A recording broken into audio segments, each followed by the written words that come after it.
so much support for Claire. And part of the deal when our seniors do exhibitions is we ask them to make some remarks about their work. And so we're going to give the floor to Claire and let her tell us a few things about her work, and then take some questions from the audience. So with no further ado, Claire Begalla. Hi. Hey. Bear with me. That's a lot of people. Thank you so much for coming. People came from far away, and that really means the world, like my family, and it's so awesome to see all of y'all here. So my exhibition is called Unbound, right? But it actually started with me thinking about the practice of decentering. And so I first heard about the word decentering, right, from a talk in the spring by Robin Wall Kimmerer. And she's a Native American botanist and author. And she talked about decentering as kind of like a way that she's approaching environmental justice. So stating that the first and only way to achieve true environmental justice is to step outside of yourself and this anthropomorphic like central point of view, right? So, sorry, I'm nervous. But I started thinking about decentering, right, as a way to kind of like to extend myself, so I take photographs. Sorry, I take photographs, and when I'm taking photographs, I don't want them to be observations, and so I'm thinking about decentering as a way to, again, extend myself when I'm taking photographs to my subjects, to my environments. And so some of my artistic influences, so thinking about Nan Golden, she is a contemporary photographer, and she thinks about the camera as an extension of her body, right? And then one of my other influences is Anna Mendieta, and she thinks about the environment as an extension of her body. So I was really looking at these two artists and thinking about how can I kind of combine these things that I'm learning and practice decentering as more of not necessarily like a, what is the word somebody asked me the other day? Are you, Claire Tatum, she was asking me, are you, escapism, thank you. Are you thinking about escapism? And I'm not thinking about escapism, I'm thinking about extending myself, right? So I'm really inspired by those two artists, and this kind of all started with, this whole show started with this piece, which is called Decent to Yourself, and shout out to my sister's boyfriend, Rishi, for helping me with programming, because I cannot, anyways. But, so, I'm really thinking about, so with the photographs here, they're all photographs of my friends and family, and so using the camera as an extension of my body to take these intimate photographs of people that I care about, right? And so they're not observations to me, they're almost like extensions of myself. And so then I'm taking Mendieta, right, and I'm like, okay, how can I remove the subject? Like, how can I cover it? How can I make it a part of the landscape? And then how can you literally bring in decenter, right, and then just type it in, and then now the subject's gone, and it is only a silhouette. And then you can go next, and then you can just continue with friends on birthdays, blowing out the candles, my twin sister in front of this big furry thing at the Biennale, somebody at the Maxim Museum in Rome behind this curtain, and my roommate, and it just goes on and on and on. And these are all people that I care about, right, in here. And so they're extensions. And so this was the first piece, right? So I think this is very on the nose a little bit, right? So then I wanted to think more about how can I distort the body with my camera, right? How can I communicate decentralization with really just showing what I'm seeing versus completely altering it. So this might be kind of difficult, but there's a piece I want to talk about over there. So maybe we could all just that'd be awesome. Yeah, you can do a little bigger. So then I started thinking about, yeah, so thinking about ways that I can take photos where I'm looking for other worlds, right? So looking for shadows or reflections or different kinds of realms of being like within the moment, right? So most of the show is actually photos of my friend Bess Pridgeon. Shout out Bess. And this is her. We're we had just come back from paddleboarding and I had taken this photo. But aside from the fact that there is this other world existing in front of you, like this shadow, right, that's not completely obvious, this photograph felt important to have in the show for me because I spent the summer doing this workshop on gum printing, which is this 19th century photographic printmaking process where you take these different,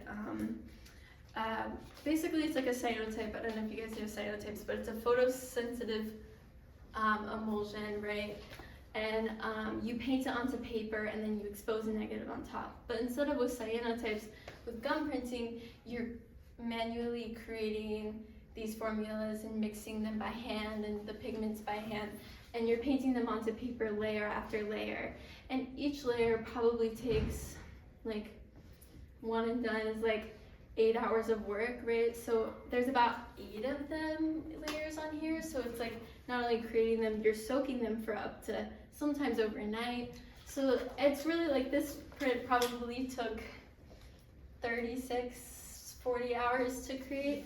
And so while I was creating these, I was also thinking about intentionally what I wanted out of this image and manually selecting the colors out of this image. So aside from my photographs, I'm always thinking about how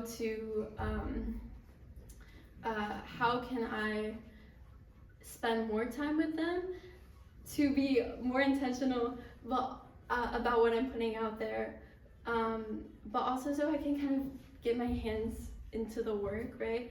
And so the colors in gum printing I feel more connected to sometimes than I do when I'm like taking a photo with a digital camera, if that makes sense. And this photo was originally black and white, taken on like a box camera. I got it at like a old camera shop. So I think that's good. Yeah. Does anybody have questions? Any questions? No? Okay. Courtney. When you're working in like a lot of different medias, like a multimedia approach to organizing an exhibition, how do you still keep like a consistent theme or like a consistent story? That's a really good question. And this is probably what I should have talked about is I'm always starting with photographs, right? So I'm always, everything starting with photographs of my body, photographs of these screen prints here were one picture and it was just a photograph taken, I think the same day. I took this one on an old camera, right? So I think this medium really ties everything together, but I'm again just back to the idea of being able to extend myself in the environments was kind of my overarching message, if that makes sense. Yeah. When you spend so much time making a piece, do you feel like there are little traces of yourself that you imbue into all of these? And how do they come across? Yeah. It's funny because people have asked me this and like, well, how are you decentering if your hand is in the image or whatever, you know? And I think there is definitely traces of myself, and definitely there's always with whatever environment that I'm in, right? So it's not about the subject, it's even in just the photograph, it's not about me, but it's about this circular reciprocal relationship that we're all having with the environment, right? So like, I think that my hand is always gonna be there, and that's also kind of I think why I like manually doing things too, so that it's a little more consistent. Does that answer your question? Okay. Yeah. First of all, great job. This is like crazy. But you mentioned that you used a camera that you had bought, maybe it had been previously used before at an older Yeah. style. And so I was just curious if you could talk a little bit more about how sustainability influences your work, and if you have kind of had that kind of in mind, because I know we're having welcome artists. That's Yeah. just like she is, like what sustainability is as a person. That's a that's really her whole good thing. question. I think when I'm thinking about, so thinking about sustainability in relationship to my work,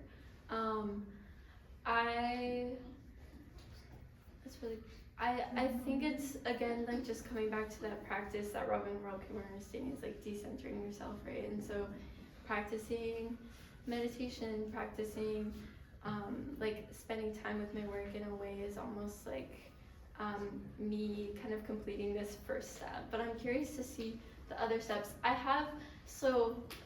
I'm actually also simultaneously working on this book project where I'm documenting the herbalist community in like western southern Appalachia area, and I'm working with plant materials, right? And that's actually why I picked up gum printing, is because it uses gum arabic, which is from the sap of an acacia tree. But if everybody got their invitations, a lot of them are made from kudzu paper that I made this summer with an herbalist. And so I'm trying to engage myself in community projects with people who are thinking sustainably and who are thinking about reciprocal relationships with the land, because I think there's a way to like be more sustainable, but there's also ways to use from the environment that create sustainability and reciprocal relationships, if that makes sense. So yeah, does that answer your question? Yeah, for sure. Thanks. Let's, I'm sure others have questions. You can ask Claire independently, and we'll let you jump off the stage and return to the party.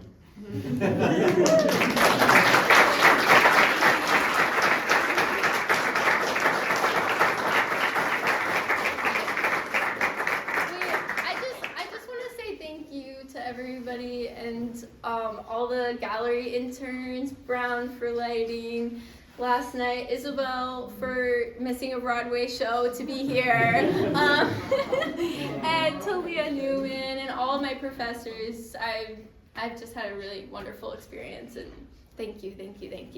So.